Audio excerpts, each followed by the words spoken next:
বন্ধুরা, তোমরা সবাই কেমন আছো? তো আমি আবার একটা ছোট্ট লং ভিডিও নিয়ে চলে এসেছি। দেখতেই পাচ্ছ, এটা আমার পুরুষ ফুল গাছ বা জারুল গাছ, যে নামেই তোমরা চেনো। তো এটা টবেই হয়েছে আর অনেক লম্বা হয়েছিল। এই ডালটা হনুমানে কেটে দিয়েছে, ভেঙে দিয়েছে, তো তাও আমি রেখেছি। তো এই গাছটা আমি কাটিং ছাটিং করে দেখিয়েছিলাম তোমাদের লং ভিডিও একটা। তো বিশেষ যত্ন এর করতে হয় না বললেই চলে। গরমকালে এখন যেমন মোড়া হয়ে আছে, দেখে মনে হচ্ছে গাছটা মরেই গেছে। তো না বন্ধুরা, মরেনি। এতে এখন পাতা নেই। এই যে এই ডালটাতে পাতাগুলো আছে, ছোট ছোট পাতা। তো পাতা হবে, গরম পড়বে যখন। এখন তো জানুয়ারি মাসের শেষের দিক, এখন ঠান্ডা বলতে গেলে। গরম পড়লে এই গাছে পাতায় ভরে যাবে আর পাতাগুলো দেখতে খুব সুন্দর হয়।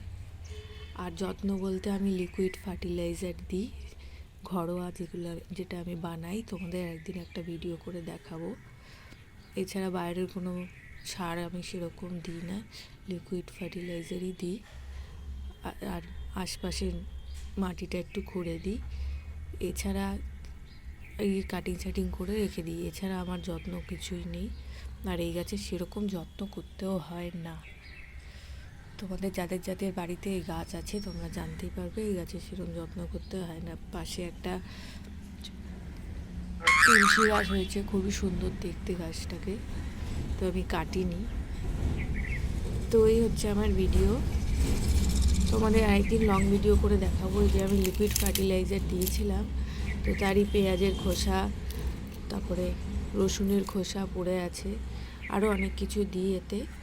তো আরেকদিন একটা লং ভিডিওতে তোমাদের দেখাবো। তো আজকের ভিডিওটা আশা করি তোমাদের ভালো লেগেছে। তো তোমাদের অল্প একটু সময় নষ্ট করলাম। তো আজকের মতো এটুকুই। সবাই ভালো থেকো। Tata, bye bye.